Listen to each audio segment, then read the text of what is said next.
voici la suite de la précédente vidéo, donc destinée à finalement articuler des thèses et des arguments donc en vue de lire les ouvrages cet été pour vous en vous repérant au sein de ce qui pourrait devenir des citations en vue de dissertation.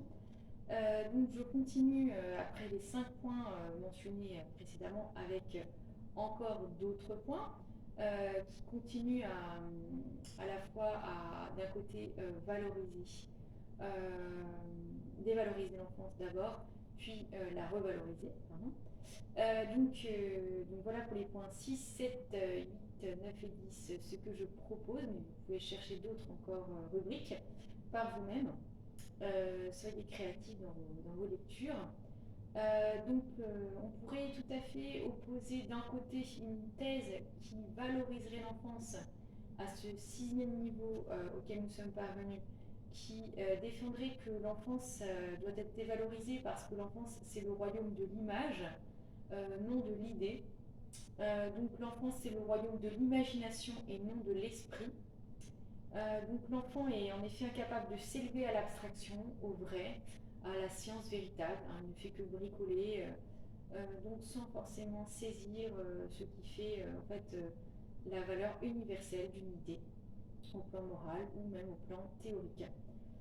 Donc ça, ce serait pour dévaloriser l'enfance, mais on peut tout à fait chercher dans nos ouvrages, au contraire, des éléments qui nourrissent l'argument opposé, à savoir dans une thèse qui valoriserait au contraire l'enfance. Donc l'idée d'argumenter en disant que l'enfance est le lieu, au contraire, où l'on rappelle que l'homme est toujours un entrelacement du corps et de l'esprit. Même quand l'homme va vers de l'abstraction, finalement, il lui faut toujours des images. Et l'enfance permet de nous rappeler cet enracinement de toute abstraction dans quelque chose de sensible. Et cela, c'est une forme de vérité. À savoir que toute notre connaissance nous vient en premier lieu des 5 sens, ce sont nos maîtres. Toute cette connaissance sensible, qui est le premier niveau de toute approche de la réalité. Et l'enfant nous permet d'être invité à une forme de relativisme, de scepticisme salutaire. Hein, donc l'enfance nous rappelle qu'il faut toujours douter, hein, donc, de nos vérités et que il faut être modeste, hein, dans notre approche du monde quand on se rappelle les enfants que nous étions et comment l'enfance de l'homme a abordé en fait des notions aussi abstraites que le nombre ou tout autre concept, le temps, voilà, l'espace. L'enfance apparaît dans ce niveau enfin, ce plan qui revalorise cette période comme un être entier, hein, corps et esprit faisant bloc, un être entier qui se révèle sans dualisme faussement, euh, faussement pertinent, qui séparerait l'esprit du corps. Donc l'enfance, c'est le moment où on se rappelle qu'un homme, c'est un corps et un esprit, et que ces deux entités sont entrelacées. Et qu'il faut donc être modeste, même quand nous développons des savoirs très abstraits.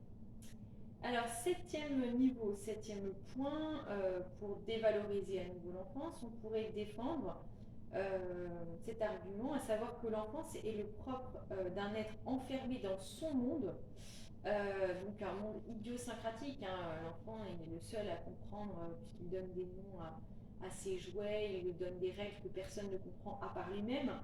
L'enfance serait le lieu d'une fermeture dans un monde sans ouverture réelle aux autres, un monde auquel les autres n'ont pas accès. Hein, donc il y aurait une forme d'autisme dans l'enfance fondamentale, donc d'imperméabilité de ce monde qui n'est que propre à un seul être, euh, et donc qui ne permet pas l'intersubjectivité. Et l'enfance apparaît comme un moment de fermeture aux autres. Dans ce 7e niveau, quand on s'oppose et qu'on revalorise l'enfance, on pourrait dire au contraire que l'enfance est le moment où l'on apprend à s'ouvrir aux autres, où finalement on se rend compte, en rencontrant l'altérité, on se rend compte de l'intérêt de cette altérité, du pivot que les autres peuvent fournir pour justement avoir des modèles, des relais, des informateurs, des témoins, pour aller plus loin dans la découverte. Donc l'enfance, c'est le moment de l'amitié, hein, c'est ce qu'on va voir dans le livre de Sonika notamment, avec Osiki, donc l'ami de Olé, et en fait cette amitié qui est un pont en fait vers le monde, de même que la grande sœur de Wolé est aussi une forme de pont vers le monde. Et l'enfant a conscience qu'il a besoin de ces relais pour, euh, pour corriger en fait son approche du réel. Au niveau numéro 8, donc huitième rubrique pour défendre que l'enfance est une période plutôt négative. Si on veut dévaloriser l'enfance, on pourrait penser que l'enfance, c'est le moment où on est englué dans le conte, on est englué dans les croyances, des croyances ridicules, hein, donc prince, princesse, château, on pense que l'amour existe, etc. Et donc englué dans ces contes, en fait, on apparaît affaibli, hein, donc par des croyances totalement fantaisistes qui n'ont aucune, aucune teneur, hein. Donc ça reprend un petit peu ce qu'on a dit plus avant, mais donc en réinsistant sur cet engluement en fait dans un univers ridicule, l'univers de princes et de princesses. On pourrait au contraire s'opposer à ce huitième niveau en revalorisant l'enfance, en disant que l'enfance, c'est au contraire l'élévation au possible, hein, par l'intermédiaire du merveilleux, l'ouverture à la créativité, l'inventivité dont il faut faire preuve face à l'adversité du monde. L'enfant est celui qui réenchante le monde, qui est capable en fait, à la place d'une usine, hein, de voir une église, comme dit Rimbaud, hein, donc, il est celui qui est poète, hein, poiesis au sens où il fait en voyant les choses autrement qu'elles le sont. Il est celui qui témoigne d'un esprit d'innovation, de progrès, de création incessant. Donc ce merveilleux, on en a besoin pour aller vers l'idée de progrès, de monde futur, le possible étant la catégorie la plus intéressante pour faire progresser l'homme. Alors, neuvième point ensuite, on pourrait dire que si on veut dévaloriser l'enfance, on pourrait dire que le langage de l'enfant est pauvre, hein, qu'il est réduit, qu'il est incompréhensible. Charabia, babillage, il n'y a là que cris, que larmes, qu'énervement. Ce langage serait inadéquat à exprimer les émotions, à décrire le monde, et l'enfant serait livré à un langage absolument sans queue ni tête, voilà, absurde. Donc, c'est cet argument-là qu'on pourrait défendre si on voulait dévaloriser l'enfance. Mais on peut, bien sûr, au contraire, vous avez compris mon système de position, on peut au contraire créditer l'enfance d'un langage très poétique, on vient de le dire. On pourrait, si on veut revaloriser l'enfance à ce neuvième niveau, dire que le langage de l'enfant est poétique et magique, il fait exister les choses. L'enfant fait parler les êtres qui ne parlent pas, hein, des fleurs, par exemple chez Andersen. Il fait se mouvoir des objets un peu de manière animiste. Et donc, il dit la poésie du monde, il fait vivre toute chose, il rend vivant. L'enfant, c'est celui qui rend vivant, qui fait tout vivre et qui fait tout croître, qui fait tout prospérer.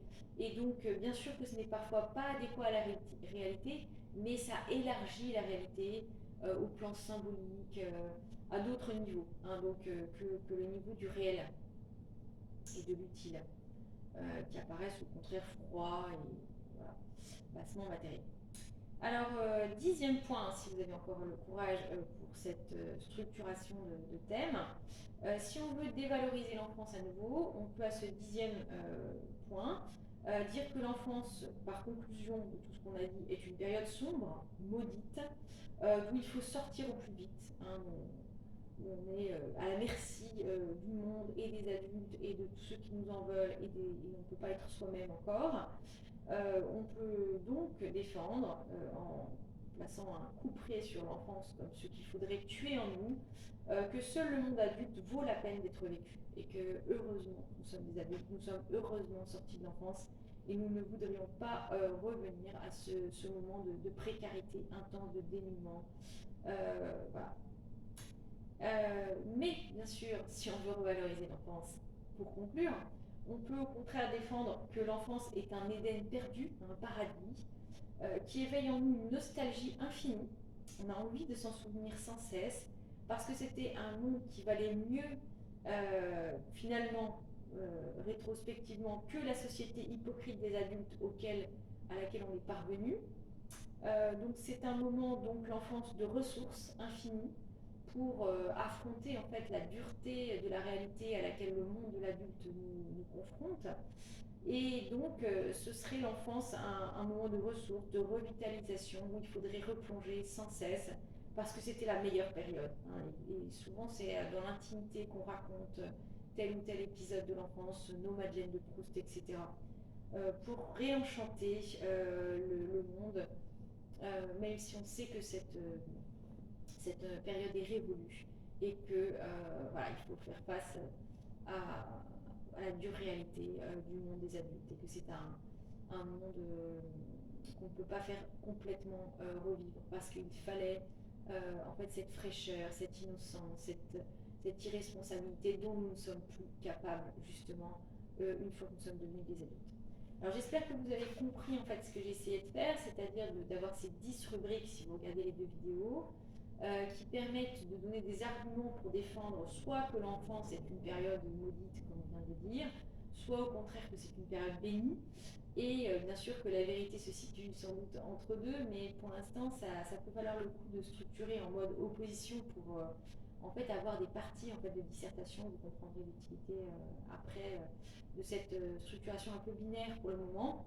Et bien sûr qu'il faudrait aller plus loin et trouver encore une troisième alternative, hein, souligner encore d'autres moyens de comprendre l'enfance plutôt que simplement, de manière peut-être un peu caricaturale et stérile, soit la condamner comme un moment voilà, maudit, ou au contraire la vénérer comme un moment de tous les miracles. Alors j'espère que cela vous a été utile. Et donc à bientôt pour d'autres introductions, notamment aux 3 livres, pour vous donner envie de les découvrir par vous-même, puisque c'est cette lecture-là, cet été, qui sera décisive, même si vous ne lisez pas tout. Il va vous falloir vous approprier ces lectures, vous en faire votre propre avis. Et mon cours ne suffira pas à cela, donc il faut que vous vous activiez pour par vous-même découvrir ces œuvres, vous confronter à elles et y comprendre ce que vous voulez y comprendre et l'avis que vous voulez formuler dessus. Je vous remercie de votre attention.